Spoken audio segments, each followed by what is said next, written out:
आज हम लोग कक्षा 11 भौतिक विज्ञान के अध्याय 2 मात्रक एवं मापन के तीसरे पार्ट को पढ़ने चल रहे हैं। पिछले 2 पार्ट में हम लोगों ने विमाओं के बारे में अध्ययन किया है।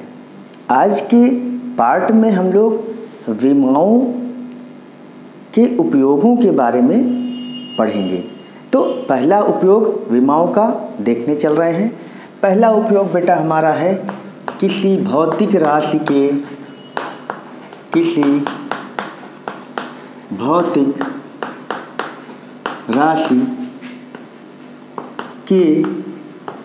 मात्रक को एक पद्धति से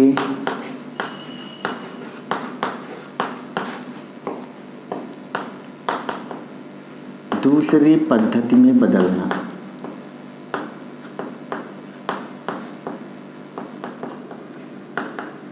यही बेटा हेडिंग तुम्हारी रहेगी।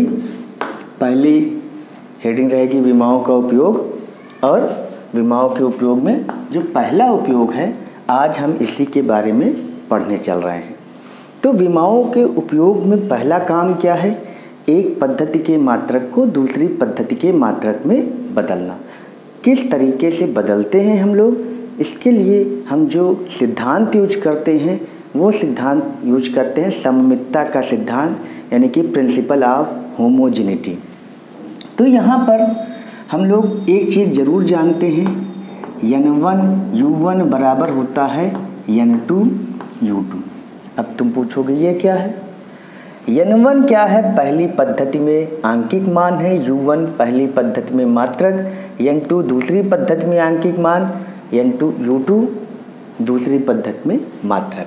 जैसे कि हम लोग लिखते हैं 1 किलोग्राम बराबर, अगर लिखते हैं 1000 ग्राम, अगर ऐसा चीज़ हम लिखते हैं तो यह क्या है हमारा? ये n1 है, यह u1 है, यह n2 है और ये u2 है। तो ये दोनों आपस में बराबर है या नहीं है? हैं बराबर। तो n1 u1 n2 u2 के बराबर है। ठीक। तो एक पद्धति से दूसरी पद्धति में बदलने पर मात्रक और आंकिक मान बदलते हैं, लेकिन उनका जो टोटल परिमाण होता है मात्रक और आंकिक मान लेकर वो बदलता नहीं है। 1 किलोग्राम बराबर 1000 ग्राम, तो दोनों में बीच में इक्वलिटी है। ठीक है। तो यहाँ से एक चीज़ और पता लगता है कि देखो यहाँ पर आंकिक मान है, मात्रक है, यहाँ भी आंकिक मान है, मात्रक है। तो जब आंकिक मान यहाँ पर बढ़ रहा है तो ऐसा तब हो रहा है जब मात्रक घट रहा है। तो आंकिक मान तभी बढ़ेगा जब मात्रक घटेगा, यानी कि यहाँ पर आंकिक मान जो है वह मात्रक के व्युत्क्रमानुपाती होता है, यानी कि मात्रक छोटा होगा तो आंकिक मान बढ़ेगा, मात्रक बड़ा होगा तो आंकिक मान घटेगा। तो n1 u1 बराबर n2 u2 है। तो हम लोग यही इसको लिखेंगे बेटा, लिखना शुरू करो। हम जानते हैं n1 u1 बराबर n2 u2, जहाँ लिखते चलना n1 n2 u1 u2। n1 क्या है? पहली पद्धति में आंकिक मान है ना। इसका उदाहरण है, देखो ब्रेक इधर ऐसे लिख लेना, आंकिक मान। ठीक। n2 क्या है? दूसरी पद्धति में आंकिक मान। u1 क्या है? पहली पद्धति में मात्रक। और u2 क्या है? दूसरी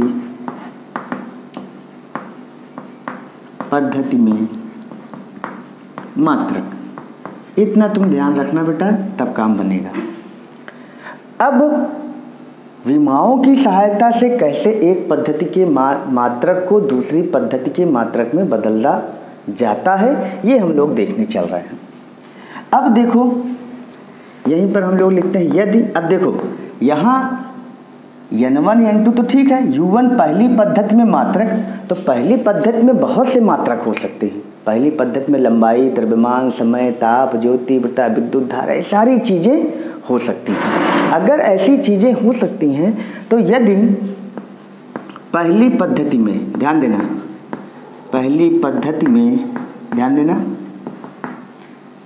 द्रव्यमान, लंबाई व समय ये ज़्यादा यूज होते हैं के मात्रक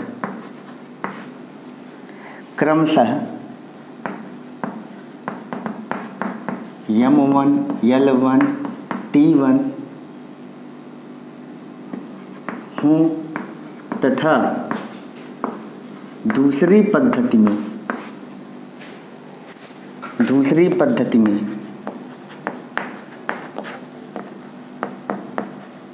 इनके मात्रक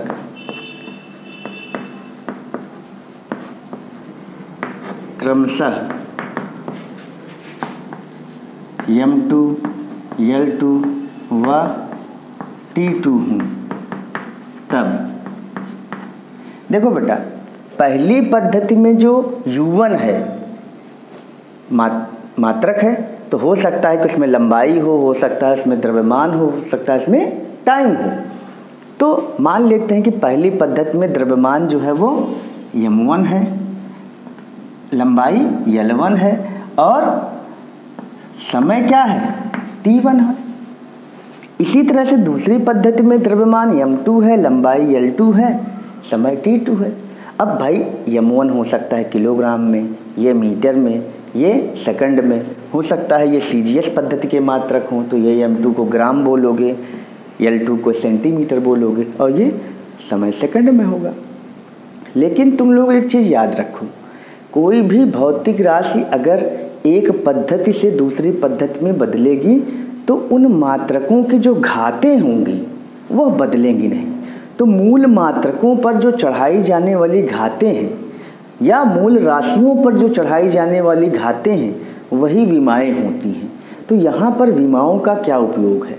जैसे क्षेत्रफल है तो क्षेत्रफल का मात्रक अगर हम MKS पद्धति में लेंगे तो वो होगा मीटर का स्क्वायर और CGS में लेंगे तो वो हो जाएगा सेंटीमीटर का स्क्वायर। लेकिन दोनों पर देखो मात्रक की जो घात है वो 2 ही है और ये दोनों ही चीज़ें लंबाई को ही प्रदर्शित कर रही हैं। यानी कि अगर हम पहली पद्धति में मीटर स्क्वायर को कहेंगे M1 कह दें तो M1 की घात 2 और दूसरी पद्धति में वही M2 की घात 2 है और लंबाई है तो L मान सकते हो, L1 की घात 2 तो उधर L2 की घात 2। लेकिन इन दोनों में घातें वही हैं। कहने का मतलब है कि जब एक पद्धति के मात्रक को दूसरी पद्धति के मात्रक में बदलते हैं तो जो मात्रकों की घातें हैं वो बदलेंगी नहीं। जैसे किलोग्राम प्रति मीटर क्यूब ये घनत्व की मात्रक है। अब घनत्व का मात्रक अगर ये है तो इसको CGS में बदलोगे तो हो जाएगा ग्राम प्रति सेंटीमीटर क्यूब। वहाँ किलोग्राम की घात 1 थी, यहाँ ग्राम की घात 1 है, बटा मीटर की घात 3 थी, यहाँ सेंटीमीटर की घात 3 है। कहने का मतलब है कि घातें नहीं बदलती हैं और घातें ही जो मूल मात्रकों या मूल राशियों की जो घातें होती हैं किसी भौतिक राशि को प्रदर्शित करने के लिए या किसी भौतिक राशि के मात्रक को प्रदर्शित करने के लिए वही घातें ही विमाएँ होती हैं। कहने का मतलब है कि जब हम N1 U1 बराबर N2 U2 करेंगे तो यहाँ पर जो मात्रकों की जो घातें होंगी यानी कि मूल राशियों या मूल मात्रकों की जो घातें होंगी वह नहीं बदलेंगी। तो कहने का मतलब ये है कि अगर इनकी घातें, जो घात M1 की बाएं पक्ष में होगी वही घात M2 की दाएं पक्ष में होगी, जो घात L1 की बाएं पक्ष में होगी वही L2 की दाएं पक्ष में, जो घात T1 की बाएं पक्ष में होगी वही घात T2 की दाएं पक्ष में होगी। अब N1 तो ऐसे ही रखो, इसको क्या लिखा जा सकता है M1 की घात A। देखो U1 को लिख रहे हैं बेटा, U1 को लिख रहे हैं M1 की घात A, L1 की घात B, T1 की घात C। अब बताओ ये क्या है? ये विमाओं के रूप में लिखा गया है, ये मात्रक हैं और ये क्या है ABC उनकी विमाएँ हैं। तो विमाएँ क्या बदलेंगी? इधर क्या हो जाएगा M2 की घात वही रहेंगी, L2 की घात जो इधर है वह इधर रहेगी, T2 की घात C। यही सममितता है। सममितता क्या कहती है कि दोनों पक्षों में विमाएँ बराबर होंगी, यानी कि मूल राशियों या मूल मात्रकों की जो घातें होंगी वो फिक्स होंगी। तो यहाँ से n2 बराबर क्या हो जाएगा बेटा, देखो n1, यह पूरी चीज़ इधर आ जाएगी। तो ये पूरी चीज़ इधर आ जाएगी, तो m1 की घात a, l1 की घात b, t1 की घात c बटा m2 की घात a, l2 की घात b, t2 की घात c। अगर इन चीज़ों को फाइनली हम लोग लिखना चाहें तो n2 बराबर ऐसे लिख सकते हैं n1, ध्यान देना बेटा, m1 बटा m2 की घात a, l1 बटा l2 की घात b और यहाँ t1 बटा t2 की घात c। इस तरह से अगर हमको कोई भी एक पद्धति में आंकिक मान दिया हो, कोई एक पद्धति में आंकिक मान n1 दिया हो और ये सारे मात्रक दिए हों और इनकी घातें अगर हमको पता हैं तो दूसरी पद्धति में हम आंकिक मान को निकाल सकते हैं। यानी कि अगर हमको n1 पता है, u1 पता है, u2 पता है और यह अज्ञात हो n2, तो n2 को हम दूसरी पद्धति में निकाल सकते हैं। यानी कि अगर कोई पहली पद्धति हमको पता है, पहली पद्धति में आंकिक मान, पहली पद्धति में मात्रक, और दूसरी पद्धति में हमको मात्रक पता हो, तब हम दूसरी पद्धति में उस वैल्यू को फाइंड आउट कर सकते हैं, आंकिक मान को निकाल सकते हैं। और यही हमारा टॉपिक है, किसी भौतिक राशि के मात्रक को एक पद्धति से दूसरी पद्धति में बदलना। तो मात्रकों को तो बड़े आराम से हम बदल सकते हैं, लेकिन जब मात्रक को बदलेंगे तो आंकिक मान कितना आएगा, उस आंकिक मान को निकालने के लिए इस फार्मूले का ही उपयोग हम लोग करेंगे। m1, m2, l1, l2, t1, t2 क्या है तुम्हें पता लग गया। a, b, c क्या है, वह विमाएँ हैं। द्रव्यमान पर चढ़ी विमा ये है, लंबाई पर चढ़ी विमा b है, समय पर चढ़ी विमा c है। ठीक है ना। इस पूरी चीज़ों को जानने के बाद अब हम लोग एक प्रश्न पर आएंगे और वह प्रश्न हम बोल रहे हैं, तुम लोग लिखो। ठीक है ना, हेडिंग डाल दो, एक प्रश्न लिखो और प्रश्न लिखो, एक न्यूटन को डाइन में बदलिए। एक न्यूटन को डाइन में बदलिए या एक न्यूटन को CGS पद्धति में बदलिए। ये प्रश्न बहुत इम्पॉर्टेंट है और प्रश्न हम लोग करने चल रहे हैं। तो एक न्यूटन को किस में बदलना है, को CGS पद्धति में बदलिए। तो CGS पद्धति में जो होता है वो मान क्या होता है, CGS पद्धति में न्यूटन को डाइन कहा जाता है। ठीक है ना, डाइन, DYN, डायन नहीं, डाइन। ठीक, तो एक न्यूटन को हम लोग CGS में बदलने चल रहे हैं। किस तरह से बदलेंगे, अब बताओ न्यूटन क्या है।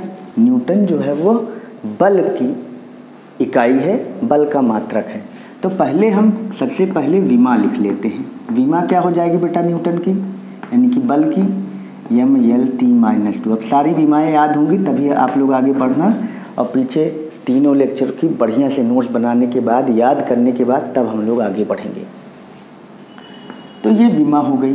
ठीक, अब अगला क्या है, तो विमा ये हो गई। अब हमको क्या पता है, देखो बेटा एक न्यूटन पता है, एक न्यूटन हमको पता है यहाँ, और यहाँ पर हमको ये आंकिक मान निकालना है। और यहाँ हम जानते हैं कि ये न्यूटन को जब CGS में बदलोगे तो डाइन आएगा। तो ये आंकिक मान क्या है यही हमको पता करना है, खाली जगह, यानी कि n1 है या u1 है या n2 है। यही n2 हमको पता लग जाए तो उतना डाइन हम कह देंगे। ठीक, तो चलते हैं। n2 बराबर हमारा फार्मूला क्या था, n1 m1 बटा m2 की घात a, l1 बटा l2 की घात b, t1 बटा t2 की घात c। ठीक, अब यहाँ से बेटा यहाँ a b c की वैल्यू देखो, यहाँ से अगर तुम तुलना करोगे तो a बराबर 1, b बराबर 1 और c बराबर ऋण 2। देखो यहाँ से m की घात जो थी वो दोनों पक्षों में वही रहेगी। देखो ये जो m l t की घातें होंगी वही यहाँ a b c हैं, तो वो बाएं पक्ष में भी वही होंगी और दाएं पक्ष में भी वही होंगी। तो यहाँ से ए बी सी का मान आ गया विमाओं से। तो n2 बराबर n1 की जगह 1 लिखो। अब बताओ m1 क्या था, पहली पद्धति में मात्रक। तो पहली पद्धति न्यूटन है, न्यूटन किस पद्धति का मात्रक है ये तुम्हें मालूम होना चाहिए। तो हम लोग जानते हैं कि न्यूटन जो होता है वो MKS पद्धति का मात्रक है, यानी कि इनमें न्यूटन जो होता है वो मीटर किलोग्राम सेकंड से मिलकर बना हुआ है। तो इस न्यूटन में द्रव्यमान का मात्रक क्या लिया गया होगा, किलोग्राम। अच्छा, इसमें लंबाई का मात्रक क्या लिया गया होगा, मीटर, और समय का मात्रक क्या लिया गया होगा, सेकंड। तो पहली पद्धति में मात्रक सब लिख लिए। दूसरी पद्धति में CGS है, जो डाइन होता है वो CGS पद्धति का मात्रक है। तो CGS में द्रव्यमान का मात्रक ग्राम, इसका मात्रक सेंटीमीटर, तुम लोग हिंदी में भी लिख सकते हो, समय का मात्रक सेकंड। अब इनकी घात, यम की घात यहाँ 1 है, 1 लिख दो, यल की घात 1 है, 1 लिख दो, टी की घात ऋण 2 है, ऋण 2 लिख दो। चलो ठीक है। अब n2 बराबर 1 हो गया। अब ध्यान दो, 1 किलोग्राम ग्राम, यहाँ पे 1 किलोग्राम को कितना ग्राम लिख सकते हो, जल्दी बोलो। तुम्हारा उत्तर है 1000 ग्राम। तो 1000 ग्राम लिख दो, घात 1। 1 मीटर में कितना सेंटीमीटर, 100 सेंटीमीटर, यहाँ सेंटीमीटर लिख दो। यहाँ सेकंड, सेकंड कट गया, 1 की घात ऋण 2 आई, तो तुम जानते हो 1 की घात चाहे जो रहे वो 1 ही आएगा। यहाँ से ग्राम ग्राम कट गया, सेंटीमीटर सेंटीमीटर कट गया, पावर यहाँ 1 थी। तो n2 बराबर क्या हो जाएगा, 10 की घात 3, ये 10 की घात 2, तो ये 10 की घात कुल कितना हो जाएगा, 5। अब ध्यान दो, ये n2 की वैल्यू आ गई। n2 की वैल्यू अगर हम देख रहे हैं तो 10 की घात ये 3 है, 10 की घात 2 है, 3 0 2 0 5 0 हो जाएगा, एक के बाद 10 की घात 5 आ जाएगा। लेकिन क्या यहाँ मात्रक आए, नहीं। तो ये बहुत इम्पॉर्टेंट चीज़ है, लड़के लोग यहीं डाइन लिख देते हैं। तो जब ये डाइन लिख दोगे तो तुम्हारा नंबर हो जाएगा 0। क्यों, क्योंकि यहाँ पर तो सारे मात्रक कट चुके हैं, तो यहाँ मात्रक कैसे आ सकते हैं। तो इस फार्मूले का जब भी तुम यूज करोगे उस समय केवल आंकिक मान ही प्राप्त होगा, यहाँ पर तुम्हें इसका मात्रक नहीं प्राप्त होगा। तो तुम्हें यहाँ मात्रक कतई नहीं लिखना है, बिल्कुल नहीं लिखना है, लिखे तो नंबर 0 कर दिया जाएगा। ठीक, तो n2 = 10⁵ है। इतना आने के बावजूद तुम लोग गलती कर देती हो, तो वो गलती नहीं करनी है। n2 बराबर 10 की घात 5 सीधे ऐसे रहने दो है। अब लिखोगे अतः, भाई हमने यहाँ खाली जगह छोड़ी है ना, तो अब इस खाली जगह में इसको लिखो, यहाँ पे मत लिखना, यहाँ पे डाइन बिल्कुल मत लिखना। अतः 1 न्यूटन बराबर क्या हो जाएगा, क्योंकि ये CGS में बदल रहे हो, जिस पद्धति में बदलना हो वो हर में रहेगा। पहली जो दी गई पद्धति होगी वो अंश में रहेगी, जिसमें बदलना होगा उस पद्धति की मात्रा को हर में रखना है। तो 1 न्यूटन बराबर 10 की घात 5, अब क्या हो जाएगा, डाइन। अब उत्तर हमारा सही है, ये आंसर। यहाँ मत लिखना क्योंकि यहाँ सारे मात्रक कट चुके हैं। तो अतः 1 न्यूटन बराबर 10 की घात 5 डाइन, यही हमारा आंसर हो गया। 3 नंबर का बहुत महत्वपूर्ण प्रश्न है, हमेशा पूछा जाता है, जान लो ये एग्जाम में आ रहा है। ठीक है ना। अगला प्रश्न हमारा देखो बेटा इसी तरह से है, वो है 1 जूल को अर्ग में बदलिए। क्वेश्चन है, क्वेश्चन नंबर 2 है, 1 जूल को अर्ग में बदलिए। तो 1 जूल को अर्ग में बदलना है। फिर से तुम्हें ये याद रखना है कि 1 जूल कैसी राशि है और अर्ग कैसी राशि है। तो जूल जो है बेटा ये MKS पद्धति का मात्रक है और अर्ग जो है वो CGS पद्धति का मात्रक है। इस प्रश्न को ऐसे भी पूछा जा सकता है कि 1 जूल को CGS पद्धति में बदलिए। तो यहाँ पर बेटा n1 कितना है, 1 है, और n2 हमसे पूछा गया है, यानी कि 1 जूल बराबर यहाँ कितना अर्ग है ये पूछा गया है, यानी कि n2 पूछा गया है। चलो बीमा लिखो पटाख से। तो बीमा ये जूल देखो कार्य की बीमा होती है, कार्य की बीमा हो जाएगी mL2 T-2, पूरा पीछे का नियम लगा दो।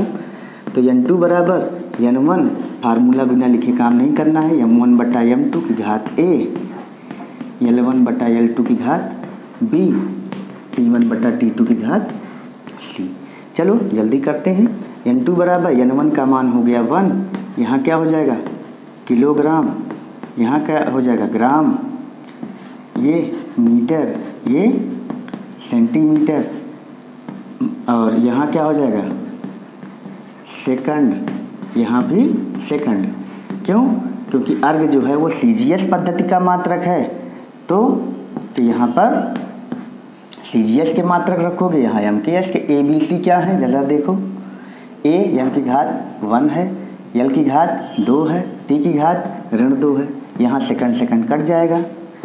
N2 बराबर, अब यहाँ पर मात्रकों को आपस में बदलना है, तो 1 किलोग्राम में कितने ग्राम, 10 की घात 3 ग्राम बटा ग्राम, ठीक है ना।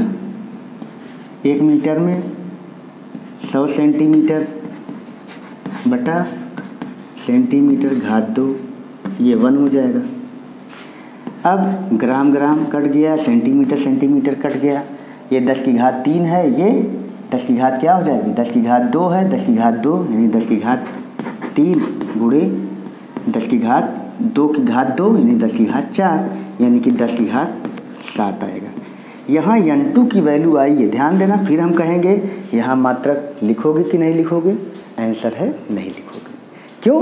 क्योंकि यह N2 आया है और N2 is a pure number, है ना, दैट इज नॉट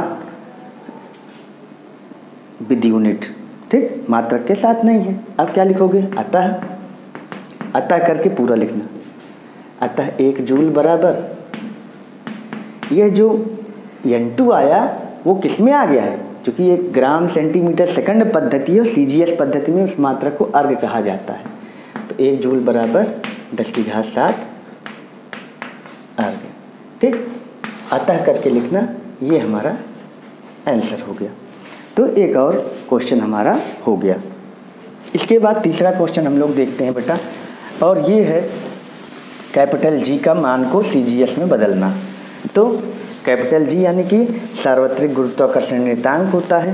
तो capital G, question number 3, capital G बराबर 6.67 गुणे 10 की घात -11 न्यूटन मीटर स्क्वायर प्रति किलोग्राम स्क्वायर को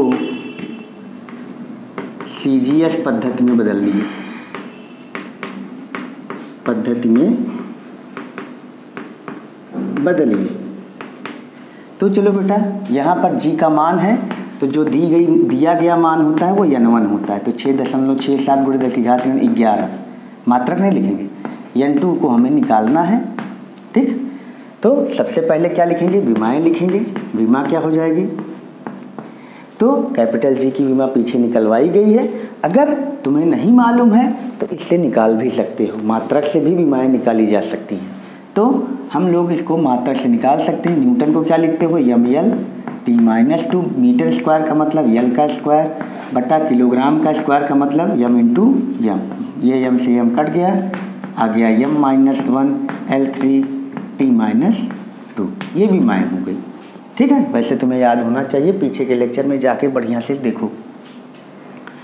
तो N2 बराबर अब क्या होगा, N1, फार्मूला फिर पुराना वही लिखो, M1/M2 की घात A, L1/L2 की घात B, T1/T2 की घात C। यहाँ M1 L1 T1 M2 T2 L2 ये तीनों क्या हैं, मात्रक हैं। तो N2 बराबर N1 की वैल्यू 6.67 गुणे 10 की घात -11, M1 मीटर रखोगे, सॉरी यहाँ पे kg, यहाँ पर ग्राम, घात A है तो M की घात -1 है, L यहाँ मीटर, अंग्रेजी में लिखो चाहे हिंदी में लिखो कोई दिक्कत नहीं, मीटर बटा सेंटीमीटर घात 3, और यहाँ सेकंड, ये भी सेकंड, क्योंकि CGS में दोनों MKS और CGS दोनों में ही मात्रक जो होते हैं समय का वो सेकंड होता है। तो -2 है, तो N2 बराबर, अब 1 किलोग्राम में 1000, घात में लिखो ज़्यादा सही है, 10 की घात 3 ग्राम, ग्राम को केवल G से लिखते हैं, GRAM नहीं। 1 मीटर में 10 की घात 2 सेंटीमीटर, घातों में लिखने से क्या है, क्योंकि घात के ऊपर घात चढ़िए रहेंगे तो जल्दी हो जाएगा। ग्राम ग्राम कट गया, सेंटीमीटर यहाँ 1 आ ही चुका है, तो n2 बराबर हो जाएगा 6.67 गुणे 10 की घात ऋण 11। 10 की घात यहाँ हो जाएगा बेटा ऋण 3, 3 की घात पे ऋण 1 है ये, तो ऋण 3 हो जाएगा गुणे 10 की घात यहाँ पे बेटा 3 है, 3 दूनी 6, 10 की घात 6। अब 11 3 14, ऋण 14 हो जाएगा और ऋण 14 में से 6 गए, ऋण 8 हो जाएगा। अब देखो n2 का मान ये आ गया। क्या यहाँ मात्रक लिखोगे? क्या यहाँ मात्रक लिखोगे? जल्दी बोलो। आंसर है no, we have not to write units here. n2 is a pure number, that is pure numerical value without units. तो यहाँ पर मात्रक नहीं रहेंगे, खाली अब अतः करके हमें फाइनल आंसर लिखना है। अतः 6.67 गुणे 10 की घात ऋण 11 न्यूटन मीटर स्क्वायर प्रति किलोग्राम का स्क्वायर बराबर क्या हो जाएगा? बराबर, ये MKS पद्धति में था। अब CGS में क्या हो गया? ये CGS में इसका मान कितना आ गया? ऋण 8 आ गया, यानी घातों में ही अंतर आया, वो पूरा बाकी वही रहा, तो ये आ गया। अब यहाँ पे न्यूटन को क्या लिखा जाएगा CGS में? तुम लोग जानते हो न्यूटन का CGS होता है डाई, मीटर का क्या होता है? सेंटीमीटर स्क्वायर, बटा ये क्या हो जाएगा? ग्राम का स्क्वायर। इस तरह से हमने G का मान एक पद्धति से दूसरी पद्धति में बदल दिया। लेकिन जब n2 को यहाँ रखोगे तो n2 पर हम मात्रक नहीं लगाकर लिखेंगे, लास्ट में अतः करके लिखेंगे, क्योंकि यहाँ निकालने में हमने केवल n2 निकाला। हमें इसका मात्रक पहले से पता था कितना होगा, हमें केवल ये नहीं पता था, ये नहीं पता था, वो हमने निकाला। तो इस तरह से बच्चों आज हम लोगों ने इन 3 प्रश्नों के माध्यम से विमाओं का प्रथम उपयोग पढ़ लिया। अगले लेक्चर में हम लोग विमाओं का दूसरा उपयोग पढ़ेंगे, जिसमें हम विमाओं की सहायता से किसी सूत्र की सत्यता की जांच करेंगे। आज के लिए इतना ही। Good bye and thank you.